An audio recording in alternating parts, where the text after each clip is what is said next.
Niners' number 3 pick is a, quote, two-horse race between Mac Jones and Trey Lance. And Fields is apparently out of the running. So, Acho, you surprised Fields' draft stock has fallen? I am, because in perspective of every quarterback's flaws, and all the quarterbacks we have flaws, and it's our job to be nitpicky about those flaws, Justin Fields' flaws are no greater than his competitors. Justin Fields, Ohio State quarterbacks, they haven't done well recently. Well, the greatest Alabama quarterback in recent history, maybe the greatest college quarterback based upon efficiency, was battling against Ryan Fitzpatrick last year to keep his job. So Alabama quarterbacks haven't done well recently, and BYU quarterbacks since 1990s are fairly non-existent. So I don't know how you can say Ohio State quarterbacks haven't done well, use that as condemnation against Justin Fields, but let that not be condemnation against Mac Jones or against Zach Wilson or against Trey Lance. Other things with Justin Fields, they can't process that quickly.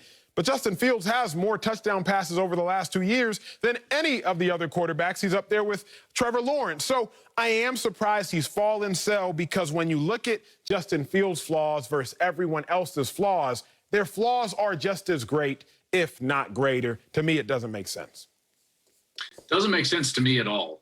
I called 10 of his games, guys, 10. And I feel like I'm frustrated, to be honest with you, because what has perpetuated about Justin is false.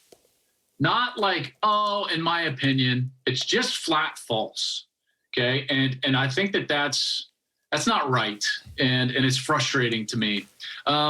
The first thing is like this whole thing that kind of like spurred up quietly. There was like, oh, his work ethic was questioned. I did 10 of his games, 10. And never one time did a strength coach, I talked with Mick Moriarty, his head coach Ryan Day, his quarterback coach Mike Yurcich 1 year, other guys since, Urban Meyer. I mean, anybody around that organization, that program, and it was never even a whisper, not even a whisper. And trust me, coaches are honest. Like, you can get this. You'll get from a coach, you'll hear like, well, you know, we're working with him on how to be a student of the game. That's code for like, hey, he doesn't get it yet. You know, he's learning how to become a better worker. That's code for he doesn't know how to work. I never heard that about Justin Fields. I heard the exact opposite. He came in there, he transferred in, his teammates immediately gravitated towards him. He works hard in the weight room. He went on a vegan diet, committed himself to that because he thought it would be better for his body. He single-handedly almost got the Big Ten back onto the field. You don't do that if you're lazy and not a good worker. So that's number one. It was totally false, and it was not right. The second one about the Ohio State quarterback, you brought up some of the statistics. Let me just give you some actual specific statistics between him and Dwayne Haskins, in particular at Ohio State. Dwayne Haskins ran Ryan Day's offense. Justin Fields ran Ryan Day's offense, but did they? It was actually very different. And Ryan and I have sat down and talked about this at length. Dwayne Haskins didn't have the mobility to get away from trouble, so the ball had to get out of his hand quickly. Right. So what did they do? They threw the ball short and allowed playmakers to run after the catch. Paris Campbell, Terry McLaurin, 50% of the production for passing for Dwayne Haskins came after the catch. Okay. His air production was 42nd in the Power 5 because it was just like this, bang, bang, bang, bang. Right. Get the ball out as quickly as you can with a non-mobile quarterback who really didn't have a great ability to even get away from pressure in the pocket. So there was that part. Justin Fields comes in and it changed. They started attacking the field. They started attacking the intermediate zones. Why? Because he could see the field. He could process information. He was accurate down the field. He had a strong arm, and he was mobile to boot. So he could get himself open to the tune of 70 to 72% of his production in subsequent years. 70 and then 72 of his passing production came through the air. That was number one in Power 5. So it wasn't even a comparable system, right? Like, it's totally different. And to say that he doesn't process information is an out and out lie. He just doesn't. You haven't watched the Penn State game or the Clemson game. You haven't seen him throw those intermediate throws where he's sitting and waiting for a middle field intermediate zone read route. Do you know how long that takes? The slot player has to get over the linebacker. Then he's got to get up to the safety. Is it middle closed? Is it middle open? Now I'm going to bend my route, find the space, and then the ball is going to be released.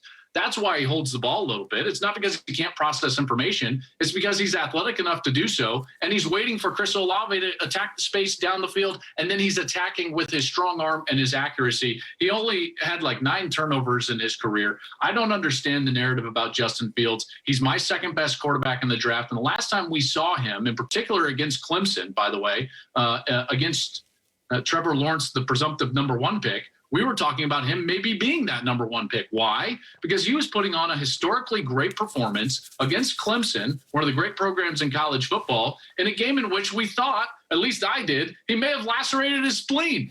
Like he was playing hurt and injured. This guy is a warrior. He's smart. He's competitive. He's athletic. He's got a strong arm. He's got an accurate arm. He can disseminate information quickly. I have no idea why you wouldn't take him in this draft. Love everything you guys have said. You know me, Acho. You know me, Joe. I flipped the coin as well. So I'm out here agreeing with you guys. Why are people lying on Justin Fields? But then I flipped the coin. Why are some people probably telling the truth about Justin Fields? So let's give some credence to those who may just be telling the truth. They're not all liars. One, I went through this draft process. Acho, you know about it. The medical clearance is interesting. I remember going through it, and everyone thought, they were saying, Marcellus going to go in the first round. I said, no. I went to Columbia, Ivy League. I went against nerds. Yale, Princeton's going to hurt me in game film. But also I knew something that everyone else didn't know. I didn't pass the medical clearance with flying colors. They showed me a curvature in my back, and they were like, that's a little intense in terms of your body and your body structure. I was like, whatever. First surgery I ever had, back surgery. I'll take you to Deshaun Watson, who didn't pass with flying colors as well. Remember, he had the ACL injury as a freshman at Clemson. What happens when he gets to the NFL? In practice, tears his ACL. Justin Fields has recently, it seems like, comes out and talks about him having epilepsy. Now, I know that no one is going to come out and talk negative about Justin Fields in that respect. But let's just be real how the NFL process works, especially medical clearances. Some teams may be wanting to put out bad information on Justin Fields, knowing about the medical issues that it can attach to, so he can drop, so he can fall right in their laps. There's a little bit of poker being played here. It's not always lies. Let's also look at the fact that he's in a bad neighborhood. He comes from a bad situation. Ohio State quarterback, say what you want, man. Good Lord, it's not ideal. Since 2003, the Buckeyes have had 5 quarterbacks drafted in the league. Only one, Craig Krenzel, had a winning record, and he was 3-2. And I'm not going to attach him to his Ohio State pedigree totally, but just being real, there is a little skepticism, a little poker being played, and I think it was all triggered maybe because of the medical issue. Last thing I will say is, if you're the number 2 prospect overall in the entire NFL draft, you can't play 8 games and in 3 games you have under 200 yards passing.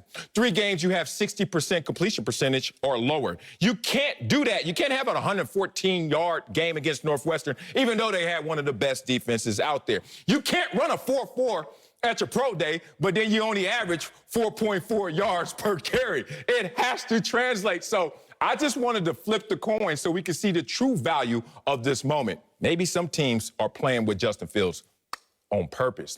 Coming up, could Julio Jones be headed to Baltimore? What?